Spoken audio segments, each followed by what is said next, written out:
Hey, welcome to Hot at Home, your questions answered. We're going to get a little physical today. I got a really good question from one of my very loyal customers, as a matter of fact. Okay, so Margaret says, pull-ups. I am trying. I hang after my workouts on the bar to strengthen my grip, but any other tips? I started with hanging on the bar, moved to hanging gracefully. I'm not sure what you mean by gracefully, dear, but now I jump off a chair to hold myself up for a few seconds, then lower slowly to the ground. I really need to increase my pull-up strength. A few years back, more than I care to remember, I was at a climbing wall. I could not get off the ground, basically just no strength. When you look at my back at present, you cannot see any muscle or anything, whereas my arms, legs show muscle. I need to get the sexy back look. She also asked a second question, which I'm going to incorporate into this question, and that is, I really need to do a little more work. Okay, so that really means a lot more work on my back, like more in between your shoulder blades. I am very weak here. Okay, so first of all, if you're very weak in your back, that's why you can't do pull-ups. So first things first, you should be doing back moves that aren't necessarily pull-ups. You should be doing back rows where you can a couple of dumbbells in your hand, bend over and row up with the dumbbell, or you can attach a fitness band with a door anchor into your door and do fitness band back rows. You can also attach your fitness band to your pull-up bar or into a door with a door anchor, or sit on the floor. You probably can't see me in frame now, sorry. And do lat pull-downs. You should be using a pretty strong tension of fitness band for that one, because if you're trying to train for pull-ups, then you need to go really heavy with lat pull-downs in order to train for pull-ups. So lots of rowing. You can also do pullovers where you're lying on a bench, or in my case, my coffee table is what I use for my bench, lying on your back. I believe it's in the book, so you can look this up in the exercise gallery or watch the video that came with the book. But you lie on your back and with a dumbbell in your hand, and you put it over your head, behind you. You're lying on your back, don't forget. I can't really demonstrate it here, but you lie on your back, dumbbell here, and then you pull it over until it's above you. So when you're at this stage with the dumbbell, it should be above your face or above your chest, and then back down. Feel your back muscles contract as you pull it this way. Okay, so you're pulling. This is pulling up, and that's letting it drop down behind your head when you're lying down. Okay, so pullovers, lots of different moves for back rows, and lat pull downs are three great back moves that you can do lots of those to help you build your back muscles up. Always make sure when you're doing these moves that you actually feel your back muscles engaging. You feel your shoulder blades coming together.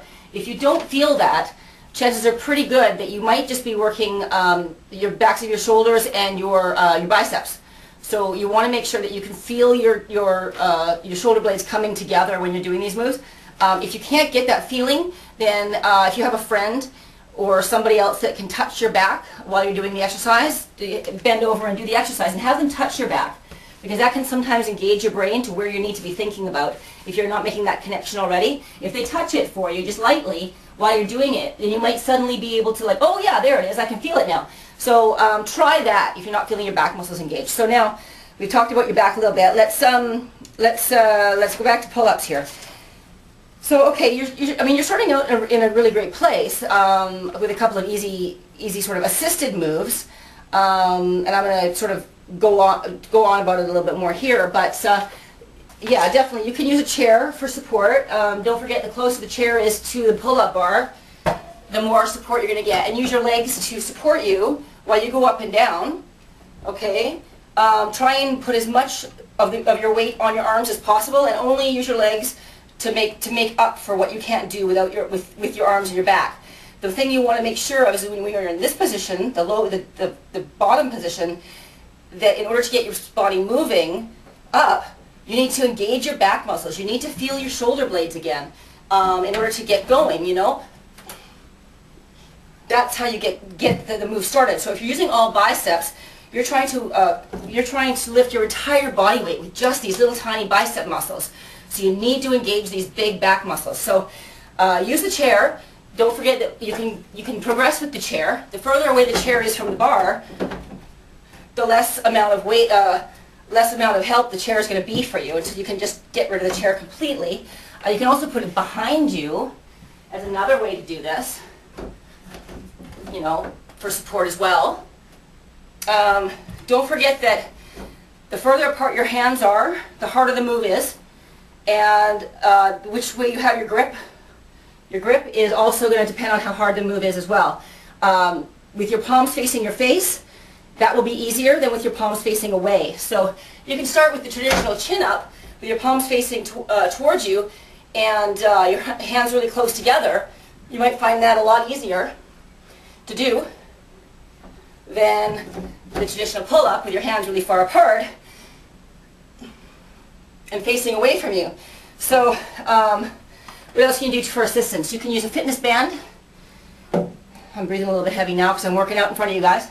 Put a fitness band around the pull-up bar. Hook these two into your feet and use them for assistance as well. What you're doing is a really great way to do it. Get yourself up there by however means possible. And then really, really, really slowly lower yourself until you hit the very bottom of the move. Now, the really important thing to remember about this particular one is that when you get to about here with your arms, don't just let yourself go, you're done. You make sure you go all the way to the bottom very, very slowly, and when you're about halfway, really concentrate on feeling it in your back muscles. Your back muscles should be what is impeding your progress to the floor, not your arms, okay? So get yourself up there by whatever means possible. I'm just going to jump, hang there, and then slowly, slowly, slowly, slowly let yourself down, very, very slowly. And even when you're here, still slowly. Now I feel my back muscles are totally engaged. Very, very, very, very, very slowly. Okay, now my arms are straight. Now I can let go. Or jump back up there and do it again. So those will really help you out with pull-ups. What else did I write down here, just in case I missed something?